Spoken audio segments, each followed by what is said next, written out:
হিন্দু মুসলমান দুই ধর্মের মানুষ কিভাবে তাদের স্বাতন্ত্র্য বজায় রেখে একসাথে শান্তিতে থাকতে পারবে, সেটার রাজনৈতিক সমাধান বের করতে হয় তো রাষ্ট্রকে। এর চাইতে বড় কাজ তো ভারতীয় উপমহাদেশে আর নাই। কিন্তু আগে সিদ্ধান্ত নিতে হবে আমরা শান্তিতে থাকতে চাই। সিদ্ধান্ত নিলে পথ বের হবে, পথ আছে। চালাকি কোনো সমাধান না, সমাধান চালাকি করে বের করা যাবে না। হিন্দুকে আধা মুসলমান বা মুসলমানকে আধা হিন্দু বানায় না, এটা হবে না। এইটা করতে থাকলে একটা অনিবার্য রক্তাক্ত সংঘাতের দিকে আমরা যেতে থাকবো, সমস্যার সমাধান করবে না, আর কঠিন জটিল সংকটের দিকে জাতিকে নিয়ে যাবে। শুধু জাতিকে না, ভারতীয় উপমহাদেশকে নিয়ে যাবে। কিভাবে সম্ভব? একটা ছোট্ট উদাহরণ দিয়ে বলি। দেখেন, আমরা যে যে ধর্মই পালন করি না কেন, রাস্তায় ট্রাফিকের লাল লাইট দেখলে তো সব ধর্মের মানুষ দাঁড়াই, তাই না? বিবাদ হইলে তো একই আদালতে যায় সব ধর্মের মানুষ ফয়সালার জন্য, তাই না? আমরা তো ভোট দিতে হইলে, নেতা নির্বাচন করতে হলে একই ভোট সেন্টারে যাই ভোট দিতে সব ধর্মের মানুষ, তাই না? এটাই নাগরিক হিসেবে একসাথে থাকা। নাগরিকত্বই আমাদেরকে একসাথে বাঁধবে। স্পিরিচুয়াল জার্নি না, আমার ওয়ার্ল্ড ভিউ না, আমার নাগরিকত্ব। আমি যেই যেই জায়গায় আমরা নাগরিক হিসেবে আমি শেয়ার করি, সেই জায়গাটা আমাকে বাঁধবে। যাই হোক, আগের আলাপে ফিরে আসি। ছায়ানট নিয়ে বাংলাদেশের মানুষ চূড়ান্ত বিলা হয় 2018 সালে। হ্যাঁ, 2018 সালে যখন বাংলাদেশের মানুষের চোখে স্পষ্ট হয় মোদির সাথে ছায়ানটের সম্পর্ক। কেন ছায়ানটে হামলা হইলে মোদির বিজেপি বাঙালিদের জায়গায় উঠতে বলে? এটার উত্তর কি দেখছেন? ছায়ানটে হামলা, বাঙালিদের জেগে উঠতে বলল মোদির বিজেপি। কেন?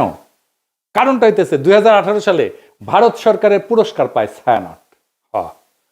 স্বয়ং মোদি অভিনন্দন জানায়। শুধু অভিনন্দন না, ছায়ানটের এই ভারত রাষ্ট্রের পুরস্কার, যার জুরি বোর্ডের চিফ ছিল স্বয়ং মোদি, সেই পুরস্কার নেওয়া ছিল একটা গুরুতর নৈতিক এবং রাজনৈতিক ভুল। এটা কোনো ভারত বিরোধী আবেগ না, এটা রাষ্ট্রীয় সহিংসতা, জনগণের স্মৃতি এবং সাংস্কৃতিক প্রতিষ্ঠানের নৈতিক সীমা, এই তিনটার সংঘাত। কিভাবে? রাষ্ট্রীয় পুরস্কার কিন্তু কখনো নিরপেক্ষ না। রাষ্ট্রীয় পুরস্কার মানে এই প্রতিষ্ঠান আমাদের রাষ্ট্রের নৈতিক এবং সাংস্কৃতিক বয়ানের অংশ।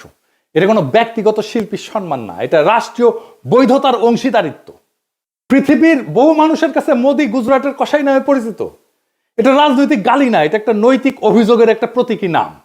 বাংলাদেশে মোদি অসম্ভব ঘৃণার পাত্র। বাংলাদেশে মোদি বিরোধিতা কোনো বিমূর্ত বিষয় না, বাস্তব ঘটনা। 2021 সালে মোদি বাংলাদেশে সফরের বিরুদ্ধে ব্যাপক গণপ্রতিরোধ হয়, পুলিশের গুলিতে সংঘর্ষে বহু মানুষ মারা যায়, শহীদ হয়। সাধারণ মানুষ এটা প্রতিরোধ করছে। কেউ এটা অস্বীকার করলে সে ইতিহাস অস্বীকার করতেছে। এখন প্রশ্ন হইতেছে, যে ব্যক্তির আগমনের বিরুদ্ধে বাংলাদেশের মানুষ জীবন দেয়, তার নেতৃত্বাধীন জুরি বোর্ডের মনোনয়নের পুরস্কার নেয় একটা রাষ্ট্রের কাছ থেকে, ছায়ানট এটা কিভাবে সংস্কৃতি বলে চালায়? আর সেই রাষ্ট্রের কাছ থেকে, যেই রাষ্ট্রের বর্তমান সরকার মুসলিম নিধন, নাগরিক বঞ্চনাকে স্বাভাবিক করে তুলছে, কাশ্মীর থেকে দিল্লি সব জায়গায় এটা প্রমাণ আছে। এই দুই অবস্থান। এখন ছায়ানট তো বলতে পারেন আমরা রাজনীতি করি না, এ দাবি আর টেকে না। এই যুক্তিটা সবচেয়ে বড় ভণ্ডামি।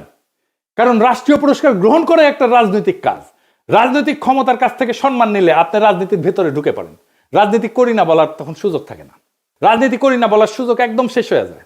রাজনীতি না করলে ওই পুরস্কারটা প্রত্যাখ্যান করতে হয়, গ্রহণ করলে রাজনীতির দায় নিতে হয়। তো মোদি কেন ছায়ানটকে বন্ধু মনে করে বুঝতে পারতেছেন তো? এটা তো কোনো কাকতাল না।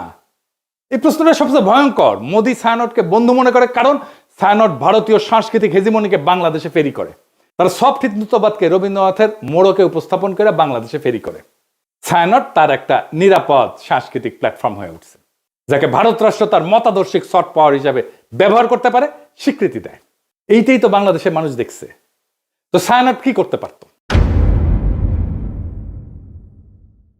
পুরস্কার প্রত্যাখ্যান করতে পারত। ইতিহাসে অসংখ্য উদাহরণ আছে যেখানে পুরস্কার গ্রহণ না করাই নৈতিক অবস্থান হয়ে ওঠে, প্রত্যাখ্যানই প্রতিষ্ঠানকে সম্মানিত করে।